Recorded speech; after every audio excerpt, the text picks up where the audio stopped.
so glad you're watching today's Drawing for Adults class brought to you by the Ann Arbor District Library and the Ann Arbor Art Center.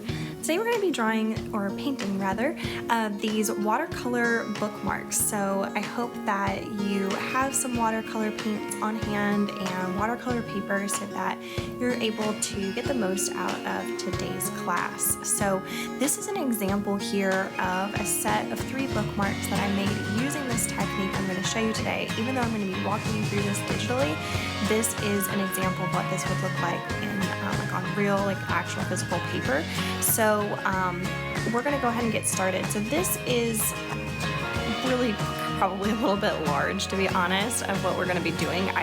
But anyway, you'll be able to hopefully still make several on one page, but you might want to spend some time with your ruler and measuring out the exact dimensions of your paper. So you can see here just me trying to do this, of course, digitally without an actual ruler and just kind of eyeballing it and how much I struggled. So anyway, but get a ruler out and you want to make each bookmark about the same width and of course height. The height part is probably a little bit easier. You can see how I have drawn a border around the edges of my paper, and then I'm trying to basically get a border in between each bookmark so that they will have a nice crisp white border. You don't have to do this step, but essentially what you would want to do is tape this off.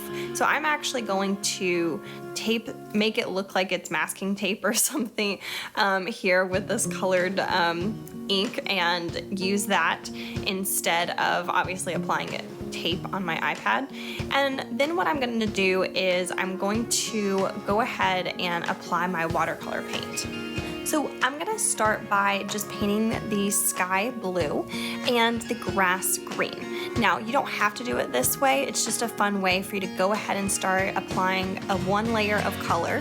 You can do this by wetting your brush with the paint and then just applying it directly on the paper, or if you want it to kind of bleed, you can wet your paper first and then apply the color.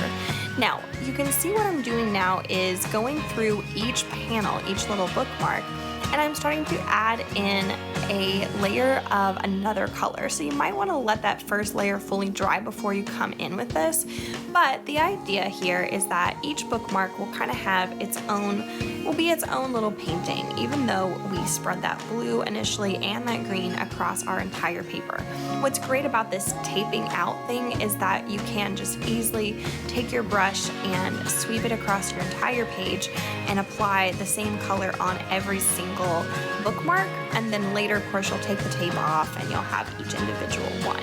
But by doing this, it also again keeps that nice crisp edge, and so that you'll have a nice little border, so later when you cut it out, it'll kind of have a little white frame, which will look really nice. So you can see how the different, even though I started off with those blues, you can see I've got pink in one of the skies, pink and purple there on that second one, yellow in the sky in that middle one, some blues and grays on the fourth one, and then that last one I have some orange. And then I've done the same thing by adding in additional colors into the ground. And so you can get as detailed as you want. With these, it's not like you have to be super detailed. You could always come back in with an ink pen or something if you wanted to draw on top as well, or a colored pencil. That's what I love about watercolor, is you can just draw on top of it or keep adding whatever you want with any kind of drawing media. Just make sure that with your watercolor paints, you're really letting things dry.